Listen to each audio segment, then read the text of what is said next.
अब यो के भने त्यो पनि प्रधानमन्त्रीको पूर्व भारत हेर्नु 2 दिन अगाडि हेर्नु त यो त हामीले कसरी मिलाइयो यो कुरोलाई 2 दिन अगाडि त्यो मुरल बनाइयो हैन भित्तामा काठमा कुँदियो अब यदि मलाई लाग्छ पाकिस्तानको प्रधानमन्त्रीको भारत भिजिट तय भएको भए पाकिस्तानका प्रधानमन्त्रीले त्यसलाई क्यान्सल गर्नुहुन्थ्यो आउनुहुन्न थियो कुनै पनि स्वाभिमानी मुलुकको प्रधानमन्त्री त्यो मुरलमा आफ्नो टेरिटरी सामेल भएको अवस्थामा आउँदैन थियो त्यसैले म पहिलो भन्छु काल नोटिसमा छारे त हिजो ऊर्जा मन्त्रीले भन्नुभयो हाम्रो नोटिसमा छ भनेको मतलब के नेपाली जनतालाई त्यति भनेर रिप्लाई गरेर पुग्छ हामी यहाँ एटलिस्ट उहाँहरूले इन्डियन राजदूतलाई बोलाएर मिडियामा त्यो कुरोहरू फ्लो गरेर एयर गरेर इन्डियन राजदूतलाई यो के हो भनेर सोध्न सक्नुभयो प्रधानमन्त्रीले बोलाएर भारतको कुरा अब आएपछि यो भिजिटलाई यसरी स्मुथली लग्न हुन्न थियो नेपालका प्रधानमन्त्रीले नेपालको प्रचण्डजीले यो भिजिट क्यान्सल गर्यो होल्ड पोस्टपोन गर्न पर्थ्यो क्ल्यारिटी दियोस् हामी क्लियर हौँ त्यसपछि गरौँला भनेर उहाँले भनिदिएको भए उहाँ 3 करोड नेपालीको ताली पिट्नुहुन्थ्यो पाउनुहुन्थ्यो उहाँले अब मैले केही भन्दिनँ म यही प्रधानमन्त्रीलाई तपाईँ भारत जानुभएको छ गएर आउनुहोस् यो के हो बुझ्नुहोस् तपाईँको मन्त्रीको नोटिसमा गइसक्यो रहेछ भनेको मतलब तपाईँको पनि नोटिसमा गएको रहेछ अब के गर्ने गर्नुहोस् तर नेपालको संसद भवन नयाँ भवन बन्दैछ त्यहाँभित्र नेपालको अहिलेको कालापानी सहितको केपी ओलीको बेलामा बनेको नक्सा एकातिर राख्नुहोस् र प्रेजेन्ट म्याप फिजिकल म्याप भनेर लेख्नुहोस् अर्कोतिर ग्रेटर नेपालको म्याप राख्नुहोस् र नेपाल पहिला यतिसम्म थियो अरू भूभाग लुटेर लिए भनेर लेख्न सक्नुहुन्छ म यो उहाँलाई त्यो त भारतले पनि हैन त ब्रिटिसले लिएको नि त अरू चाहिँ नि ब्रिटिस इन्डियाले तपाईँ त्यहाँको लिबरेसन मुभमेन्टलाई दबाउन जुन जङ्गबहादुर गयो नि आफै सेना लिएर त्यस बापतको पुरस्कार हो कपिल वस्तु त्यसै गरेर भने हामी ग्रेटर नेपालको नक्सा हाम्रो संसद भवनमा मुरल बनाउनु पर्छ बाइ द वे मोदीले त्यो संसद भवन जाउँ हाम्रो नयाँ यस्तो आइकनिक छ भनेर लगे र आगन्तुक पुस्ति अनि वहाँ गएर मुरल हेरेर आएर आगन्तुक पुस्तिकामा साइन गर्नुभयो यदि गराउन भारतीय सरकार सफल भयो भने के हुन्छ त्यो लिगलाइज हुन्छ त्यो नक्सा लिगलाइज हुन्छ र भारतको स्ट्रेटेजी एक्चुअली त्यही नै हो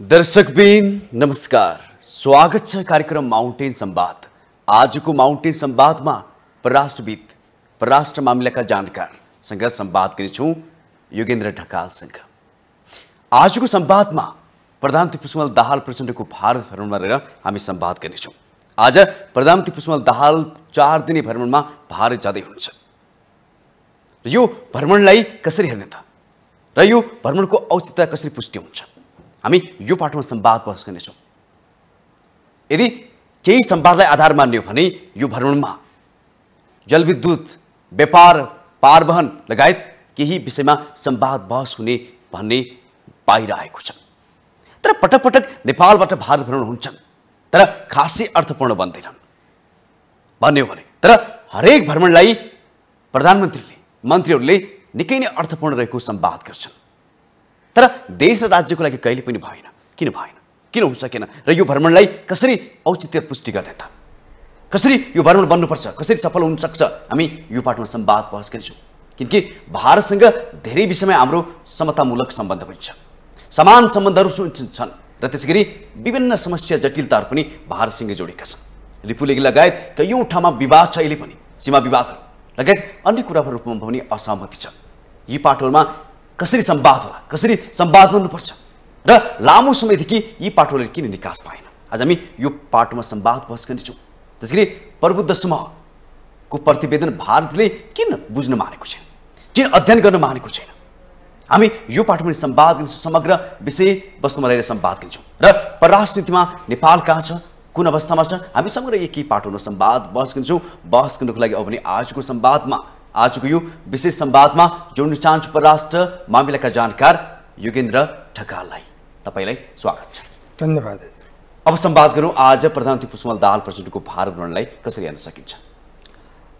पहिलो कुरो नेपालका जति पनि प्रधानमन्त्रीहरू हुन्छन् हुँदै आएका छन् के देखिन्छ भने पहिलो विदेश भ्रमण भारतबाट हुनुपर्छ भन्ने देखिन्छ र प्रचण्डजीकोमा पनि लगभग 5 महिना त्यसकै लागि उहाँले अरू मुलुकका भिजिटहरूलाई होल्डमा राख्नु भएको छ र अर्को कुरो भारतको पहिलो भ्रमण गर्न पाउनु आफ्नो प्रधानमन्त्रीत्व कालको ठुलो सफलता मान्ने एक प्रकारको परम्परा बस्दै आएको छ र तेस्रो कुरो भारत हाम्रो छिमेकी मुलुक हो र यहाँले भने जस्तो जनता संस्कृति बीचको सम्बन्ध यति गाढा छ कि दुई मुलुकका शासकहरूले कुनै राजनीतिक नेतृत्वले यसलाई अल्झाउन खोजे पनि त्यो सम्भव छैन। त्यति आत्मीय सम्बन्ध हामीहरू बीच हजार वर्षदेखि चल्दै आएको छ र यस परिप्रेक्ष्यमा यो वर्तमान प्रधानमन्त्री प्रचण्डज्यूको जुन भारत भ्रमण हुँदैछ यिनै परिप्रेक्ष्यमा हामीले उहाँको भ्रमणलाई हेर्नुपर्छ भन्ने मलाई लाग्छ। तपाईले यो संवाद जोड्दै गर्दाखेरि पटक पटक भ्रमण भए, यदि पछिल्ला 10 वर्षको संवाद गर्ने भने लगभग 8 देखि 9 वटा प्रधानमन्त्रीले भारत भ्रमण गरे। त्यतिखेर पनि मोदी नै प्रधानमन्त्री थिए, तर पटक पटकका भ्रमण चाहिने उहाँहरूको लागि अर्थपूर्ण बन्यो, तर नेपालको लागि देशको लागि किन बन्न सकेन? समस्या कहाँनिर? अब नेपाल र भारत बीचको सम्बन्धमा हामीले सम्बन्धलाई बुझ्न यो 10 वर्षको इतिहासलाई मात्र बुझेर पर्याप्त छैन। 200 वर्षभन्दा लामो एउटा इतिहासलाई बुझ्न आवश्यक छ। जस्तो कि सुगौली सन्धिदेखि अहिलेसम्मको इतिहासलाई बुझ्न आवश्यक छ। अझ छोटकरीमा भनौँ, यसलाई कन्क्रिटाइज गरौँ भने भारत स्वतन्त्र भएपछि नेपाल र भारत बीच जुन शान्ति तथा मैत्री सन्धि भन्ने 1950 मा गरियो, त्यो सन्धिदेखि आजसम्मको इतिहासलाई त हामीले छुटाउनै हुन्न।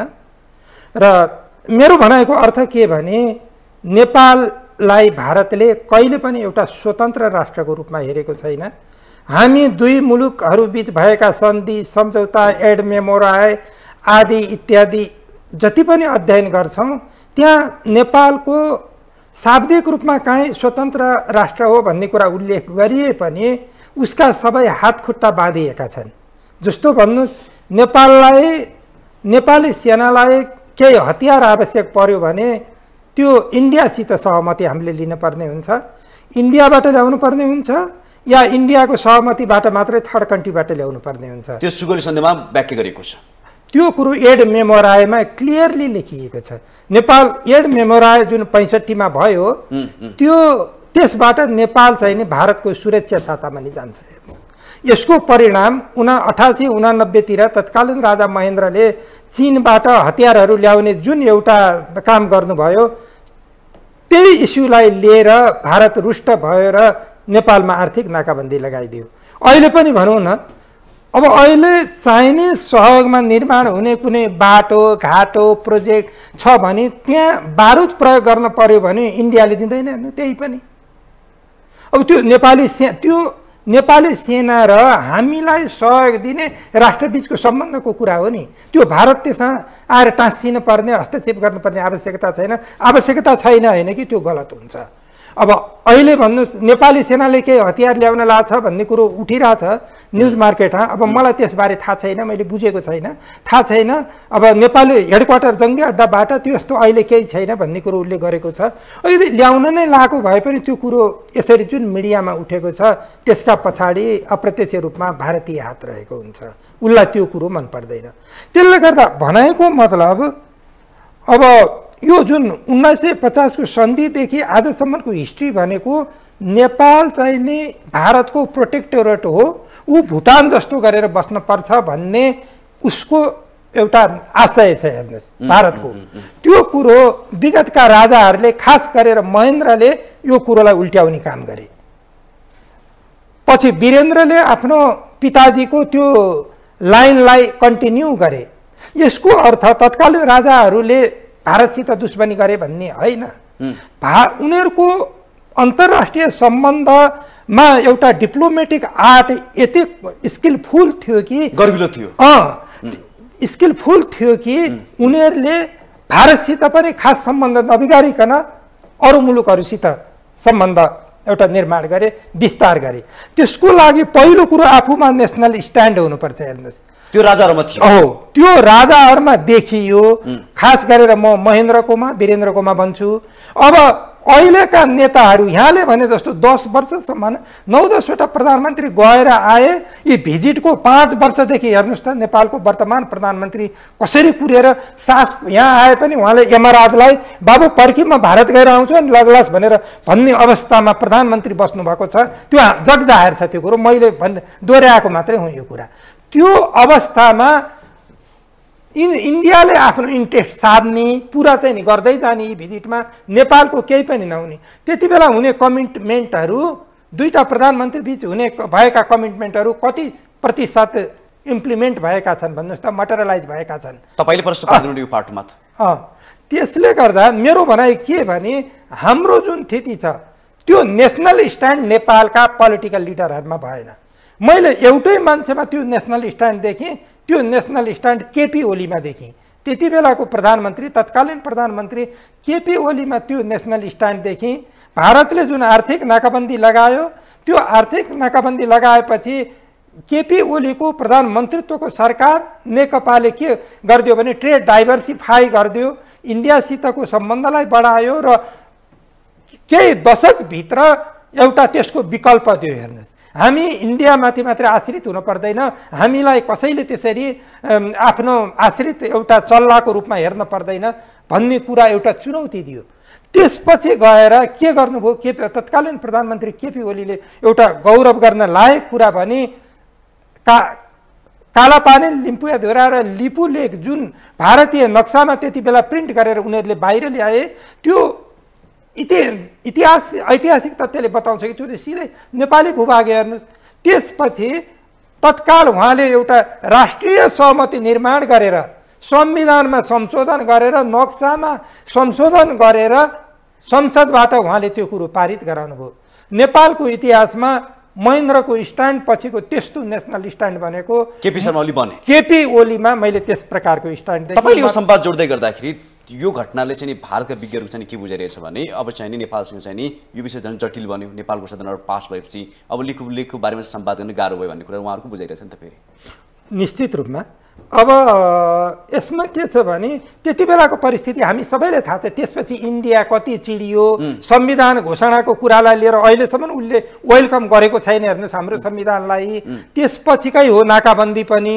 एउटा तराई बेस्ट पोलिटिकल पार्टिजहरूलाई उसले कसरी प्रोभोक गर्यो कसरी इन्करेज गर्यो कसरी उकास्यो र एउटा हाम्रो सेन्ट्रल सत्ता विरुद्ध कसरी उपयोग गरे उसले र अहिलेसम्म पनि नेपालका प्रधानमन्त्रीहरूको भिजिटमा ऊ बोलाउँ नबोलाउँ गर्छ त्यसकै अझै पनि बाँकी रहेको इम्प्याक्ट हो हेर्नुहोस् यो त्यसले गर्दा यहाँले भनेको जस्तो उसले निकाल्न हुने नेपाली भूमि उसको नक्सामा बल तपाईँ सेना लिएर आएर राखेको एरिया हो त्यो आर्मी क्याम्प जस्तो कि पहिला लगभग 16-17 वटा इन्डियन मिलिटरी चेक पोस्ट त नर्दर्न बोर्डरबाट निकालिएको हो नि कीर्तिनिधिको प्रधानमन्त्रीत्व र वीरेन्द्रको राष्ट्राध्यक्षको कालमा त त्यो एउटा भूभाग छुटेको हो अब त्यो के त्यति बेला राजाहरूले अरू 15-16 वटा भए पनि पहिला निकालौँ यो एउटा पछि निकालौँला भन्ने सोचेर एक प्रकारले त्यो एउटा ग्रेटर गेनको लागि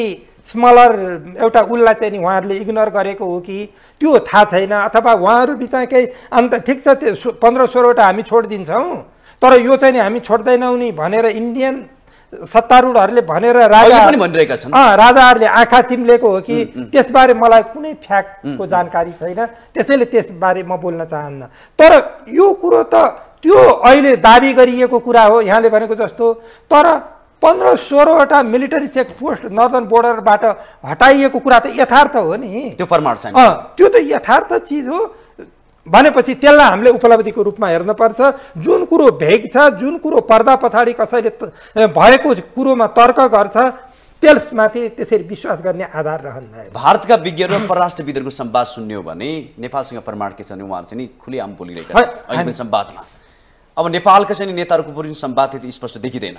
यदि लिपुले के बारेमा संवाद गर्ने भने यो राजाहरूले गरेको त्रुटि हो, हामीले गरेको होइन भनेर अहिले पनि पञ्चिन खोज्छन्। अनि कसरी निकास आउँछ त? अब यसमा के लिपुले के बारेमा संवाद गरौँ भने भारतीय जुन विज्ञहरू छन् उहाँहरू जुन अन्धराष्ट्रवादी एउटा मेन्टालिटीबाट ओरिएन्टेड विज्ञहरू हुनुहुन्छ, एउटा शक्तिशाली राष्ट्रको पावर कन्ट्रीका अन्धराष्ट्रवादी दम्भ उहाँहरूसँग छ।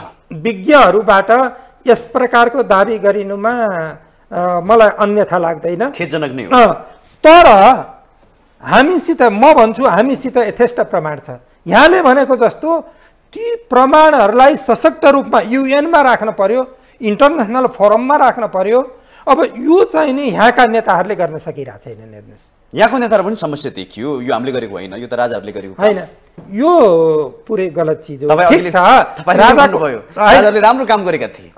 निश्चित रूपमा त्यति बेला तत्कालीन राजाहरूले, दुईटा राजाहरूले जे काम गरे त्यो राम्रो काम गरे।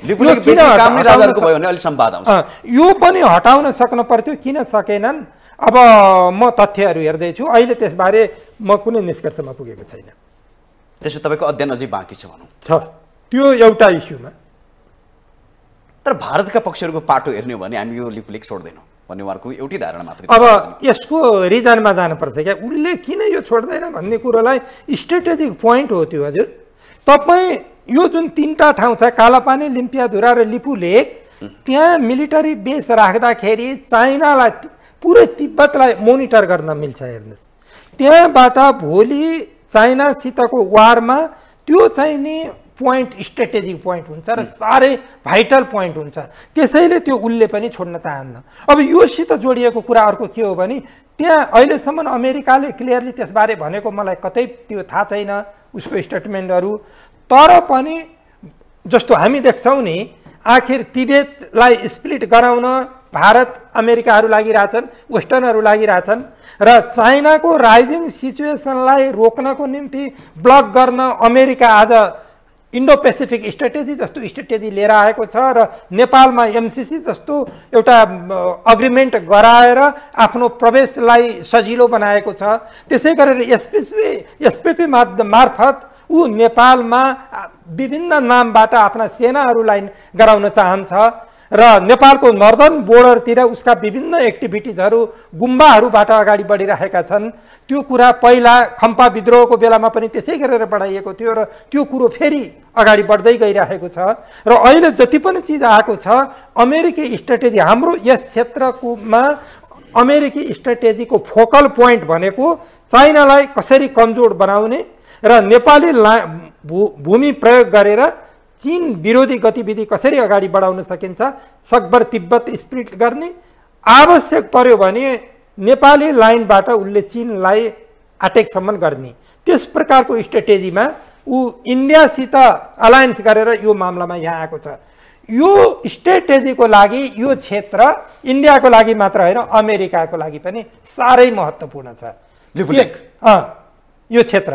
त्यसले गर्दा जुन यो स्ट्रेटेजिकल्ली इम्पोर्टेन्ट भाइटल महत्त्व राख्ने, चाहे टेरिटरी होस्, चाहे जियोग्राफी होस्, चाहे तपाईँको कुनै एउटा सफ्ट पावरहरूको सिचुएसन होस्, यी सबै चिजहरू चाहिँ नि अहिलेको इम्पेरियलिस्ट इरामा साह्रै महत्त्व राख्छ र त्यसलाई इन्डियाले त्यति महत्त्व दिने र यो चाहिँ हामी छोड्दैनौँ भन्नेको रिजन चाहिँ नि त्यही हो। र नेपाली पोलिटिसियनहरूले त्यसमा त्यस्तो स्ट्यान्ड लिएको देखिएन र अहिले यो कुरो पब्लिकली नेपालका प्रधानमन्त्रीले, उहाँ पनि उहाँकै पार्टी थियो नि त त्यति बेला, त ओलीजी प्रधानमन्त्री हुनुहुन्थ्यो, उहाँ त्यसको दुईटा अध्यक्ष मध्ये एउटा अध्यक्ष हुनुहुन्थ्यो, एकदम सोल पार्टीले गरेको निर्णय हो नि त।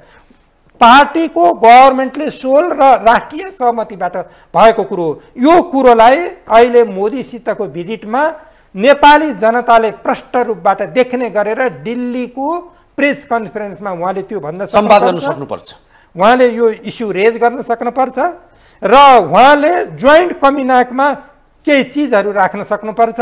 त्यसबारे म पछि जाउँला। तपाईँले यो संवाद जोडिहाल्नुभयो, तर यो विषय खासै त्यति चाहिँ उठ्ला जस्तो चाहिँ देखिँदैन हेर्दाखेरि, किनकि जति प्राथमिकता साथ यो विषय उठाइनु पर्थ्यो त्यो उठाएको जस्तो देखिँदैन हेर्दाखेरि। यो संवाद होला त?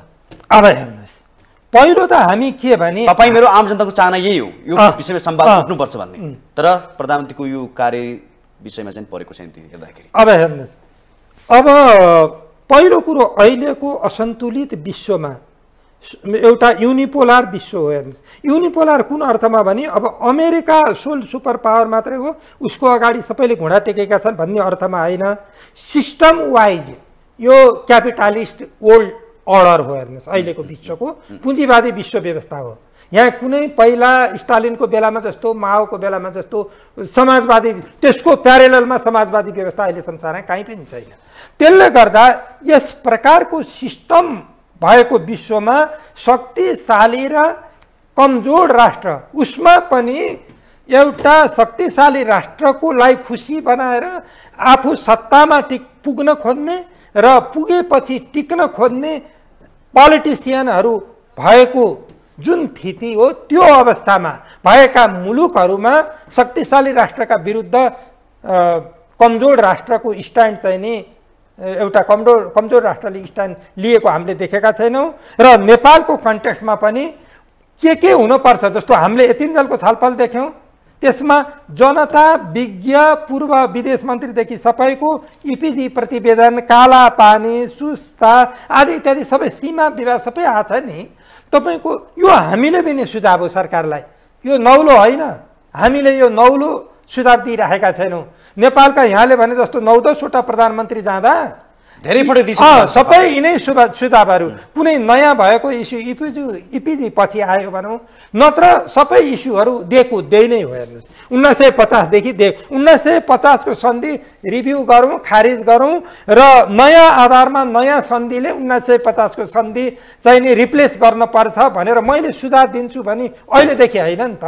त्यति बेलाको कम्युनिस्ट पार्टीले 1950 देखि नै दिएको हो नि त्यो। मैले विगत 10 वर्ष रोड्नुको एउटा रिजन छ, 10 वर्षमा चाहिँ भारतमा एकजना नै प्रधानमन्त्री हुन्छ, तर हाम्रो देशबाट पटक लगभग 8 देखि 9 जना प्रधानमन्त्री भएर जानुभयो, तर संवादले निकास पाएन भने मात्र तपाईँलाई जोड्न खोजेको। मोदी नै 10 वर्षदेखि लगातार चाहिँ प्रधानमन्त्री हुन्छ भारतमा, त्यस कारणले जोड्न खोजेको मैले, तर निकास पाएन। होइन, यसले हामी एकदम छोटो चित्र हेर्नलाई, आफूलाई हेर्न, नेपाल सरकारको 10 वर्षको चित्र हेर्नलाई, नेपाल सरकारको चित्र हेर्नलाई यो 10 वर्ष काफी छ। हेर्नुहोस्, यहाँले भने जस्तो यो बिचमा हामीले नेपाली जनताले यो नेपाल सार्वभौम राष्ट्र हो, नेपाल इन्डिपेन्डेन्ट राष्ट्र हो, नेपाली जनता सार्वभौम हौँ र यी नेपालका प्रधानमन्त्रीहरू, सांसदहरू हामीले सार्वभौम जनताले निर्वाचित गरेका सार्वभौम सांसद हुन्, प्रधानमन्त्री हुन् भन्ने हामीलाई आभास दिन सकेको देखिएन। हेर्नुहोस्, फेरि मैले लिपुलेखतिर तपाईँलाई जोडेँ। मैले अघि तपाईँले त्यो संवाद पनि जोड्नुभयो, यो भारत र अमेरिकाको लागि चाहिँ नि अझै रणनीतिक क्षेत्र हो भने तपाईँले संवाद गर्दाखेरि त्यसो भए चीनले पनि त नेपालको पक्ष लिन सकेन, समस्या त्यहाँ पनि छ। अब यसमा मेरो विश्लेषण के छ भने, किन्छु भयो भन्ने कुरा म भन्छु। ठिक छ, यहाँले एकदम सही क्वेसन उठाउनु भएको छ। यसमा मलाई के लाग्छ भने, पहिलो म यसलाई ठुलो महत्त्व दिन्न, यो चाहिँ नि मेरो मतलब यो पार्टलाई, तर्कको यो पार्टलाई र चाइनिज एक्टिभिटिज यसलाई ठुलो महत्त्व दिन्न। त्यो के भने, चीन दुईटा छिमेकी मुलुक एक आपसमा केही मतभेद कडा आयो भने पक्क लाएर बोलिहाल्दैन। सम्भवतः उसको डिप्लोमेसीको एउटा क्यारेक्टर यो हो, त्यसले बोलेन कि म एउटा यसलाई म साइड लाउँछु, तर धेरै ठुलो महत्त्व दिन्न। दोस्रो कुरो, चीन भारतको ठुलो मार्केट हो व्यापारको लागि, पैसाको व्यापारको, उसको इन्भेस्टमेन्ट र कमोडिटी दुईटै चिजको यति ठुलो, जुन मुलुकसित 100 अरब डलर अमेरिकी डलरको उसले व्यापार गर्छ वर्षमा भरि, अनि त्यसले त्यो मुलुकलाई चिड्याएर नेपाल जस्तो आफैले खान दिनुपर्ने, भिक्षा दिनुपर्ने देशको सपोर्ट लिनु कति फाइदाजनक छ। अघि तपाईँ याद गर्नुहोस्, यो कुरो कहाँ गएर हिट गर्छ भने, मैले भने अहिले संसारमा माओ र स्टालिनको जस्तो कुनै देश छैन भने नि, समाजवादी विश्व व्यवस्था एउटा प्यारेललमा स्ट्यान्ड छैन भने नि, एक्सिस्ट गर्दैन भने नि हो। चीन एउटा क्यापिटलिस्ट कन्ट्री हो, चीन एउटा इम्पेरियलिस्ट कन्ट्री हो र अमेरिकालाई टेकओभर गर्नको निम्ति प्रयत्नशील सोल सुपर पावर अथवा विश्वलाई मल्टी एउटा पोलरमा लग्न प्रयत्नरत देश हो। त्यस्तो देशले तपाईँको भारतलाई चिड्याएर नेपाललाई काखी च्याप्नेको के उसले अर्थ चाहिँ नि केही पनि बुझ्दैन हेर्नु त्यसमा के अर्थ छ र भन्नेमा जान्छ। अब भन्नुहोस् भोलि पनि अहिले पनि मेन टसल भनेको अमेरिका र चीन बीचको हो संसारमा विश्वस्तरमा र हाम्रो रिजनमा पनि। यद्यपि भारतले इन्डो पेसिफिकमा अमेरिकालाई एउटा पार्टनरको रूपमा काम गरिरहेको छ, क्वाडमा छ। तर पनि के हो भने भारतीय ब्युरोक्र्याटहरू अब सैन्य नेतृत्व र राजनेताहरू के कुरामा प्रष्ट छन् भने अमेरिका नेपाल आएर प्रवेश गर्यो भने हाम्रो देश टुक्रा टुक्रा हुन्छ। अमेरिका हाम्रो हितलाई आउने होइन, अमेरिका आफ्नो स्वार्थको निम्ति मलाई युज गर्ने हो, नेपाली ल्यान्ड युज गर्ने हो। त्यसले गर्दा चीनलाई साइजमा ल्याउन अमेरिकाको सहयोग लिने, तर अमेरिकी इन्ट्रेस्ट अमेरिकालाई नेपालभित्र अथवा भारतभित्र आफ्नो बेस क्याम्प राख्न दिने, मिलिटरी क्याम्प राख्न दिने कुरा भारतीयहरूले कहिले पनि स्वीकार्दैन। यो याद गर्नु होला। उनीहरूलाई निश्चित छ। म तपाईँलाई अहिले पनि भन्छु, पहिलाका अन्तर्वार्ताहरूमा पनि भनेको छु, अमेरिका नेपालमा आएर मात्र अलिकति खुट्टा टेकोस्, तपाईँ 10 वर्षभित्र इन्डिया स्प्लिट गर्छ, कैयन राष्ट्रमा बाँडिन्छ, हेर्नु होला।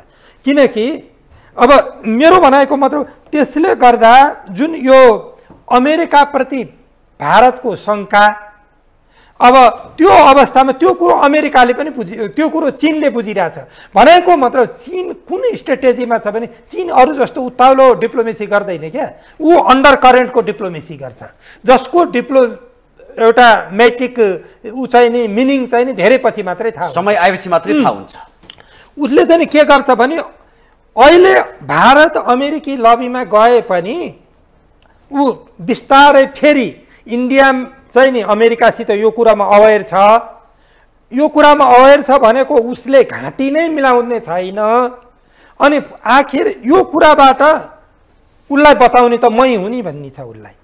त्यसले गर्दा एकातिर इन्डियालाई अमेरिकाले आफ्नो पक्षमा ल्याउन खोजिरहेछ, अर्कोतिर चीन के अल्टिमेटली भारत अमेरिकी लबीमा फुल्ली अरू यो बेलायत गएको जस्तो जाँदैन भन्ने पनि छ। त्यो अवस्थामा यो दोस्रो बुँदा भयो। तेस्रो बुँदा के भने भारतका पुँजीपतिहरूले नै चीनलाई चिड्याउन दिँदैनन् भारतीय नेताहरूलाई, किनकि यी नेता जस्तो भन्नु न आज मोदी कोद्वारा सञ्चालित छन्, अडानीद्वारा छन्, रिलायन्सद्वारा छन्, उनी आफू के छन् र भन्नुहोस्। भनेको मतलब उनीहरूलाई पैसा चाहिएको छ, मनी क्यापिटलको काकाकुल हो हेर्नुहोस् भारत। उसको अगाडि सम्भावना पनि त्यति छ, त्यो पोटेन्सियालिटीलाई उसले क्याच गर्नको निम्ति क्यापिटल चाहिन्छ।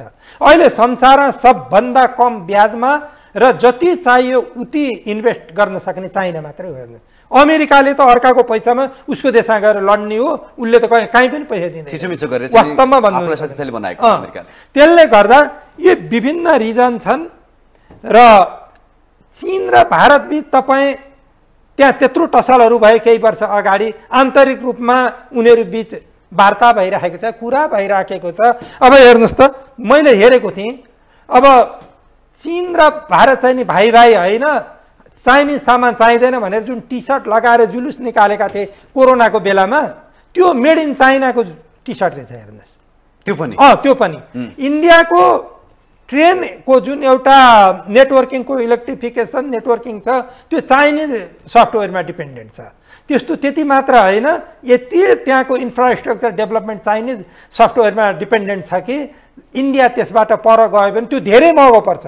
अमेरिकाले त कसैलाई त्यसरी सहयोग गरेर बनाउला भन्ने कसैले सोच्न पर्दैन, अमेरिकाले त्यो गर्दैन। उसले फन्ड अब अहिले युक्रेनमा जम्मै दिएको छ त उसले फन्डबाट रसियन पुँजीपतिहरूको अमेरिकामा भएको पैसा कब्जा गरेर युक्रेनलाई दिएको छ। युरोप एउटा फन्ड बनाएको छ सबै वेस्टर्नहरूको, त्यसबाट उसले दिएको छ, आफ्नो पैसा त दिँदैन हजुर उसले।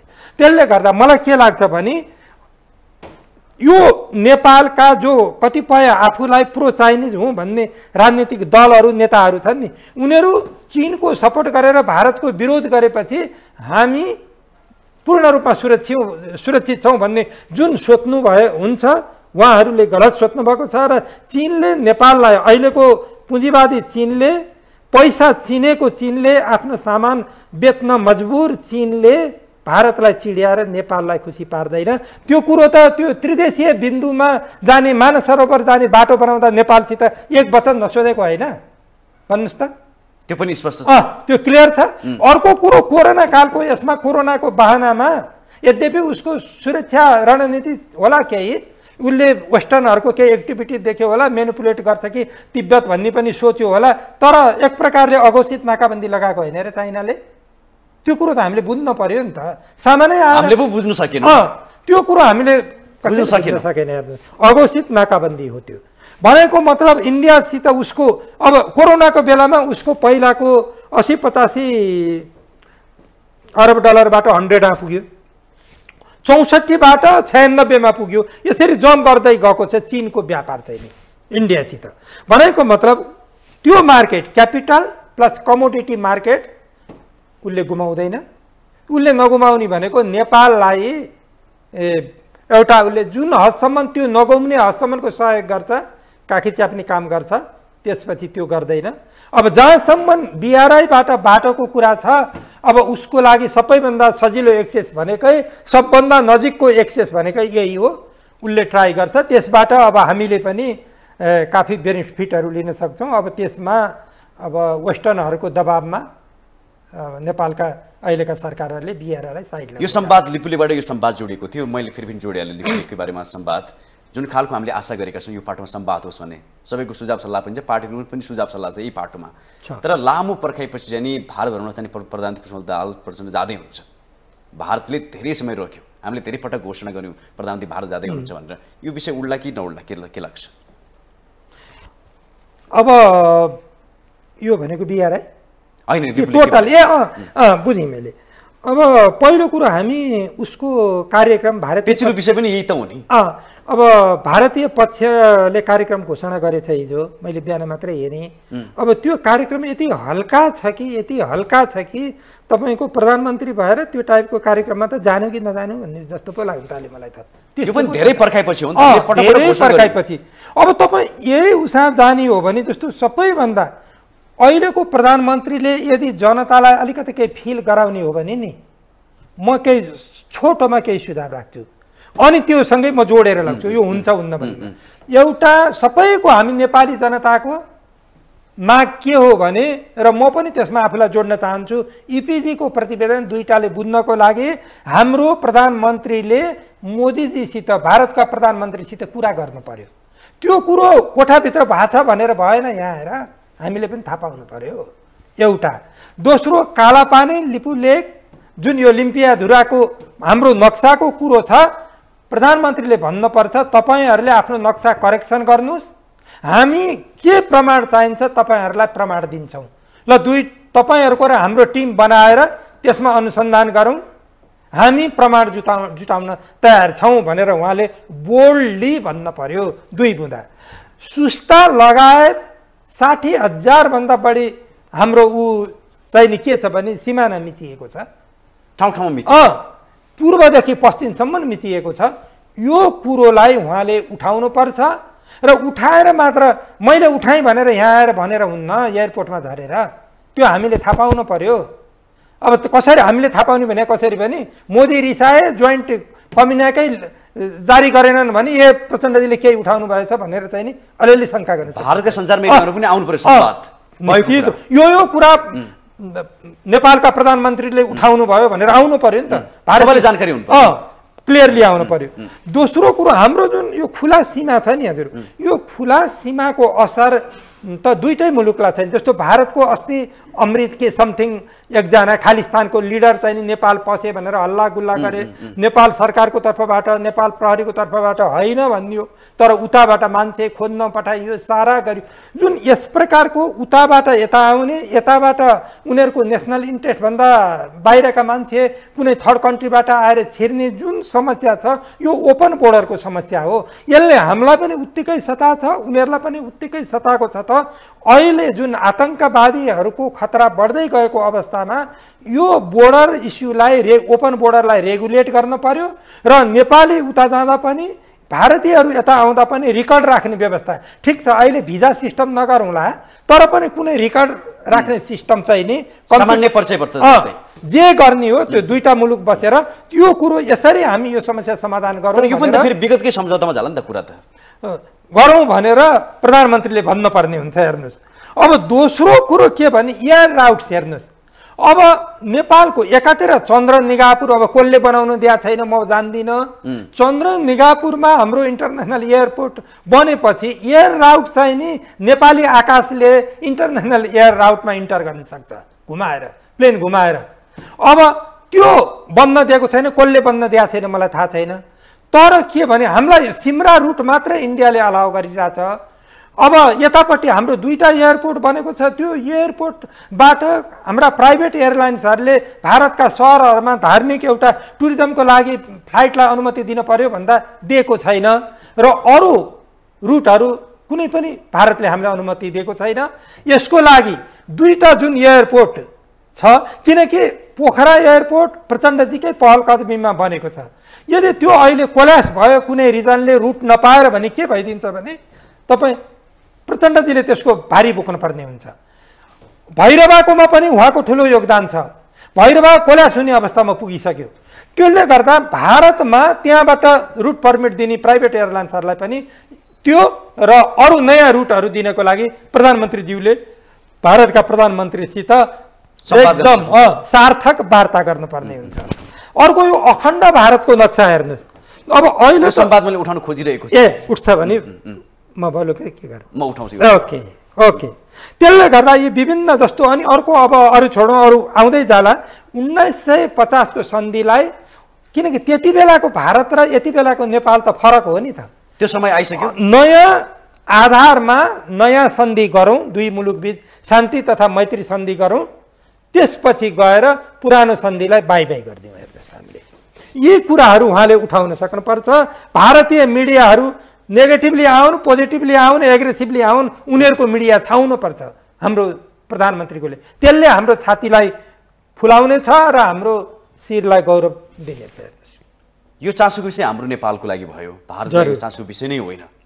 यदि संवादको कुरा गर्ने हो भने भारतको चासोको इन्ट्रेस्ट त अलरेडी इन्क्लुडेड क्या। जस्तो पानी हो नि भारतको चासो, पानी त अब सिद्धिसक्यो नि। नेपालको अहिलेको आवश्यकता हाइड्रो पावर प्रड्युस गरेर बेच्ने होइन क्या, हाम्रो डोमेस्टिक कन्जम्सन हो। म टोखा बस्छु, दिनको 5 पटक लोड सेडिङ हुन्छ, अनडिक्लेयर्ड लोड सेडिङ हुन्छ। अस्ति म चितवन गएँ, नारायणघाट छैन, गर्मीले मर्नु छ, लोड सेडिङ छ, 2 घन्टा 3 घन्टासम्म बत्ती आउँदैन। तपाईँ देशको जुन भाग जानुहोस्, कैयन इन्डस्ट्रीहरू बिग्रेर गइरहेको छ, प्रोडक्सन घटेर गइरहेको छ। यो अनडिक्लेयर्ड देशभित्र कन्जम्सनलाई बिजुली नहुने र अनि बेच्छु भन्ने, बेच्ने बेला 5 रुपियाँ बेच्ने र किन्ने बेला 38 रुपियाँमा किन्ने, अनि अझ ठुलो उपलब्धि गरेको छौँ भनेर विद्युत प्राधिकरण र त्यसका सिइओले कुरा गर्ने, यो कुरो सुहाउँदैन। र नेपालले प्रायोरिटीमा जुन जस्तो यताको अरुणको राख्यो नि, अरुण, लोयर अरुण र अप्पर अरुण पनि इन्डियाले लिँदैछ। अब तपाईँहरू याद गर्नुहोस्, पहिला आजभन्दा 2 दशक अगाडि अरुण प्रोजेक्टमा बाहिरबाट एडिबीबाट पैसा आउँदै थियो। त्यो त्यति बेला कोल्यास गरियो, किन गरियो भन्ने कुरो अहिले भयो नि। त्यो त भारतलाई दिनु रहेछ र पो गरिएको रहेछ। अब यसका पछाडि मास्टर माइन्ड को हुन्, अब तपाईँ बुझ्नुहोस्, नेपाली जनताले आफै बुझ्नेछ।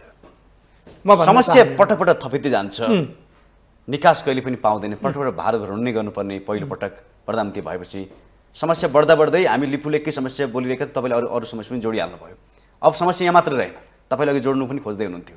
अखण्ड नेपालको नक्सा सार्वजनिक गर्यो, त्यसमा चाहिँ नि कपिल वस्तु र लुम्बिनी पनि पर्छ, समावेश गर्छु। फेरि अर्को समस्या हामी माझ खडा गरिदियो भारतले, कसरी बुझ्ने त हामी?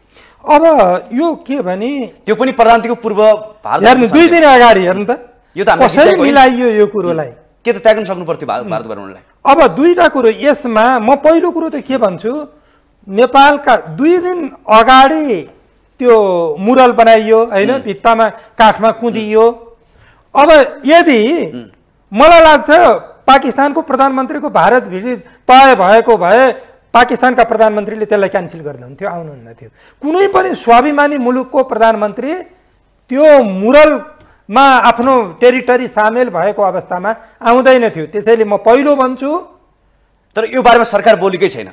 सरकार नोटिसमा छारे त, हिजो ऊर्जा मन्त्रीले भन्नुभयो हाम्रो नोटिसमा छ। अब उहाँको नोटिसमा भएपछि नेपाली जनताले मान्दिन पर्यो नि त, आशय त त्यही होला।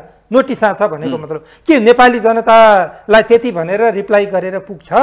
हामी यहाँ एटलिस्ट उहाँहरूले इन्डियन राजदूतलाई बोलाएर मिडियामा त्यो कुरोहरू फ्लो गरेर एयर गरेर इन्डियन राजदूतलाई यो के हो भनेर सोध्न सक्नुभयो? प्रधानमन्त्रीले बोलाएर भलै प्रधानमन्त्री भारत जाने उहाँलाई शुभकामना छ हाम्रो। होइन, दुई मत छैन नि। यो पाटो क्लियर हुनु पर्थ्यो, त्यसपछि मात्रै जानु पर्थ्यो। होइन, भारतलाई त हामी सम्मान गर्छौँ, सोभरेन्टी सम्मान गर्छौँ, सबै कुरो सम्मान गर्छौँ। हाम्रो मित्र राष्ट्र हो। मैले अघि नै भने कस्तो आत्मिक सम्बन्ध छ हाम्रो बीच। हाम्रो मतभेद, हाम्रो विरोध त उसको इम्पेरियलिस्ट नेपालप्रतिको कोलोनियल पोलिसी प्रति पो हो त। त्यसले गर्दा भारत विरोधी होइनौँ नि हामी, कोलोनियल पोलिसीको विरोधी हौँ हामी। तर भारतीय शासकहरूले के गर्छन् भने नेपालका कम्युनिस्टहरू भारत विरोधी हुन् भन्ने हल्ला बुझाइ छ, यो गलत हो। हल्ला फ्याउँछन् उनीहरू। त्यसले गर्दा म अघि भन्दै थिएँ अखण्ड भारतको कुरा।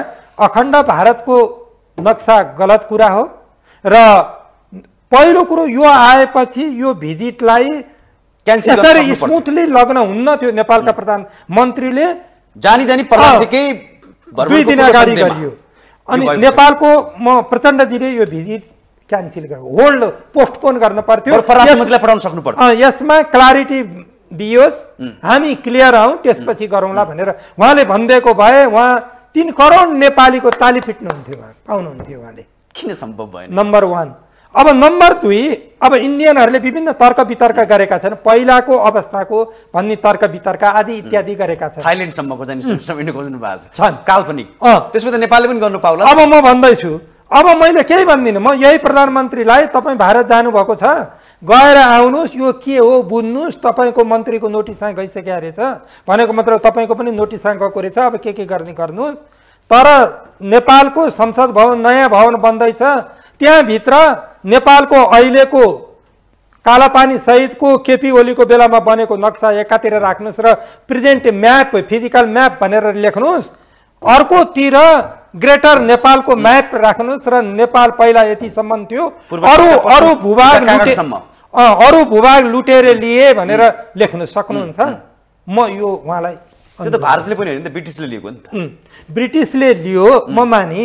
अनि भारत त्यसमा हक छैन, त्यसमा भारतको हक छैन। र सुन्नुहोस्, ब्रिटिस त्यहाँबाट गएपछि भारतले नेपालसितको शान्ति सन्धिमा ती भूभागहरू फिर्ता गर्नुपर्छ कि पर्दैन त? भन्नुहोस् त। सम्वाद त्यहाँ जानु पर्यो। त्यहाँ जानु पर्यो। अब उनीहरूले नगरे पनि हामीले क्लेम गर्नु पर्यो कि परेन त? त्यो पार्ट त हाम्रो छँदैछ नि, नेपाली जनताले छोड्दैन नि। भोलि गएर 100 वर्षपछि पनि त्यो त क्लेम गर्छ। उहाँहरू आज पहिलाको त्यो ब्रिटिस इन्डियाले, त्यो ब्रिटिस शासकहरूले फिर्ता दिएको भूभाग आफ्नोमा, यो कपिलवस्तु योहरू चाहिँ नि ब्रिटिस इन्डियाले तपाईँ त्यहाँको लिबरेसन मुभमेन्टलाई दबाउन जुन जङ्गबहादुर गयो नि आफै सेना लिएर, त्यस बापतको पुरस्कार हो कपिलवस्तु। त्यो कुरो याद गर्नुहोस्, इतिहास कति याद छ यहाँहरूलाई। त्यस बापत जङ्गबहादुरलाई फिर्ता गरेको हो त्यो एरिया। पश्चिमको त्यसै, पूर्वको त्यसै गरेर केही भूभाग फिर्ता गरे, यताको त्यसै गरेर फिर्ता गरेको छ ब्रिटिस उहरूले। हामीले त्यतिकै पाएको होइन, हामीले होइन। त्यहाँको ब्रिटिस विरोधी आन्दोलनलाई गएर दबाएको ती राष्ट्रवादी योद्धाहरूलाई मारेर हामीले फिर्ता पाएको हो। त्यो फिर्ता पनि त्यसरी पाएको हो। पहिला उसले कब्जा गरिसकेको थियो त्यो भाग। इन्डियाले त्यही आधारमा त्यो चिजलाई चाहिँ नि आफ्नो नक्सामा राख्यो। यो मिल्दैन। यदि ऊ राख्छ त्यसै गरेर भने हामी ग्रेटर नेपालको नक्सा हाम्रो संसद भवनमा मुरल बनाउनुपर्छ। हेर्नुहोस्, फेरि यही पाटोमा सोधिहालेँ, भारतले जानी नेपालका प्रधानमन्त्री आउने पूर्व सन्ध्यमा त्यो नक्सा निकाल्नु, चिड्याउन खोज्नु र नेपालसँग केही पनि नबोल्नु र प्रधानमन्त्रीको भारत भ्रमण तय हुनु र आज जाँदै पनि हुन्छ। यसलाई कसरी बुझ्नु त? त्यसमा अब यसमा के मेरो चाहिँ एउटा के भने, अब प्रचण्डजीको त्यस्तो नहोला। उहाँ पहिला एउटा जनयुद्धको अनि कमसेकम भारतले पनि हेक्का राख्नु पर्थ्यो होला नि त, 1-2 दिन पछि निकाल्नु निकाल्ने भए पनि प्रधानमन्त्रीको भ्रमण हुँदैछ भनेर चाहिँ सोच्नु पर्दैन। त्यो नै होइन क्या, यदि सकारात्मक हो भने भारत उसले योजनाबद्ध यसो गरेको। किनभने अब यो मैले बिहान उनीहरूको कार्यक्रम हेर्दा त त्यो देखिनँ। नयाँ संसद भवन नेपालको प्रधानमन्त्रीलाई मोदीले देखाउन त पर्ने हो, तर बिहान देखिनँ है मैले। त्यो एक्स्ट्रामा आयो भने म जान्दिनँ। बाइ द वे मोदीले त्यो संसद भवन जाउँ, हाम्रो नयाँ यस्तो आइकनिक छ भनेर लगे र आगन्तुक पुस्ति, अनि उहाँ गएर मुरल हेरेर आएर आगन्तुक पुस्तिकामा साइन गर्नुभयो। यदि गराउन भारतीय सरकार सफल भयो भने के हुन्छ? त्यो लिगलाइज हुन्छ, त्यो नक्सा लिगलाइज हुन्छ। र भारतको स्ट्रेटेजी एक्चुअल्ली त्यही नै हो। वहाँ गएर साइन गर्ने परिस्थिति कार्यक्रम कसरी बन्छ, यदि त्यस्तो अफर आयो प्रचण्डजीले नेपालका प्रधानमन्त्रीले त्यो हदमा गएर झरेर मान्नुहुन्छ मान्नुहुन्न म अहिले भन्न सक्दिनँ, म कामना गर्छु उहाँले त्यस्तो कुरो नमान्नुहोस्। यदि त्यो नगरे पनि त्यो नक्सा त्यस्तो नक्सा निकालेको 2 दिनपछि 3 दिन तेस्रो दिनमा भारत भ्रमण जाने भनेको अर्को कोणबाट त्यसलाई लिगलाइज गरिएको हो, त्यसलाई नेपालले मानेको हो। त्यो बाध्य पार्न सक्छन् भारतले नेपालका प्रधानमन्त्री विभिन्न एजेन्डामा चाहिँ अन्वयिक हिसाबले साइन गराउन सक्छन्। त्यो पहिला तयार भएको थिएन र योजना कार्यक्रम बनेको थिएन, बनेको जाउँ हेर्न भन्न सक्छन्। मलाई लाग्छ नेपालको प्रधानमन्त्री सम्भवतः अब त्यसलाई चाहिँ अस्वीकार गर्नुहुन्छ कि जस्तो लाग्छ। अब हेर्दै जाउँ त्यो कुरो।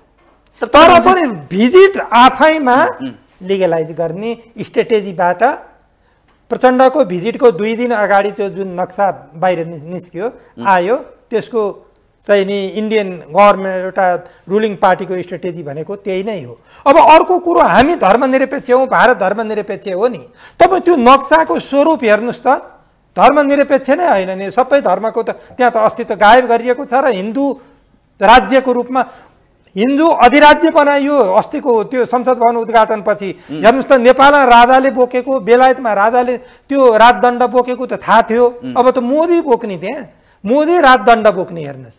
अनि त्यसपछि गएर त्यो भारतको अखण्ड भारतको नक्सा हेर्नुहोस् तपाईँ, त्यहाँ कतै अरू धर्मको अस्तित्व छैन, खालि हिन्दू धर्म छ त्यहाँ। अनि त्यसमा बिजेपीका सांसदहरूको कयौं सांसदहरूको स्टेटमेन्ट हेर्न सक्नुहुन्छ, हाम्रो शक्ति र सामर्थ्य दुनियाँले चिनोस् भन्ने रूपमा उनीहरू आएका छन्। हिन्दू धर्म त्यहाँको सार्वभौम अखण्ड हो भन्ने रूपमा ल्याए। अनि त्यसपछि हाम्रो सामर्थ्य यसरी साम्राज्य हाम्रो इम्पायर हेर मुगल शैलीमा भनेर उनीहरूले देखाए। अब त्यसले गर्दा पहिलो कुरो प्रचण्डजीले यो भिजिट क्यान्सल गरेको भए हिरो नै हुनुहुन्थ्यो।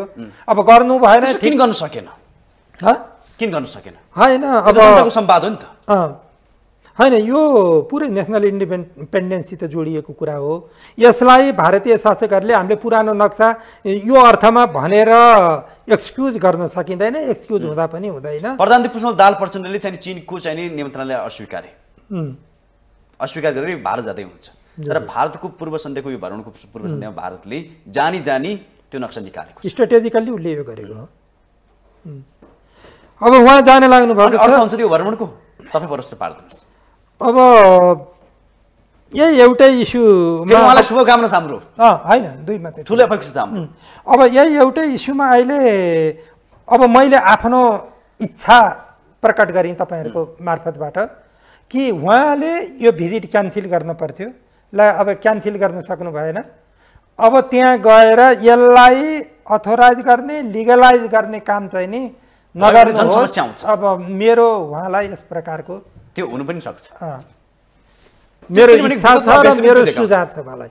तपाईँले यो जोडिहाल्नु, विगतको अभ्यासले पनि त्यही देखिन्छ। महाकाली सन्धि गरी देशको कार्य पलट्ने हुन्छ भने, तर लामो समय आउँदाखेरि त्यो जति दुर्घटना काहीँ पनि भएको जस्तो देखिँदैन। हेर्दाखेरि विगतका धेरै सम्झौताहरू यसरी नै भएर आए।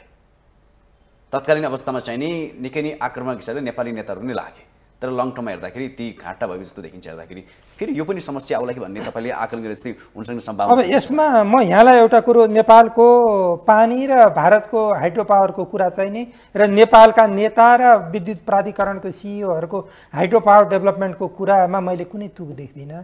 किनभने भारतलाई नेपालको हाइड्रो पावर चाहिएको होइन, भारतलाई त नेपालको पानी चाहिएको। हजुर, नेपालको ल कतैबाट 2000 मेगावाट बिजुली भारतले लियो रे, भारत जस्तो देशलाई 2000 मेगावाट बिजुली भने के हो र, त्यो केही पनि हुन्न।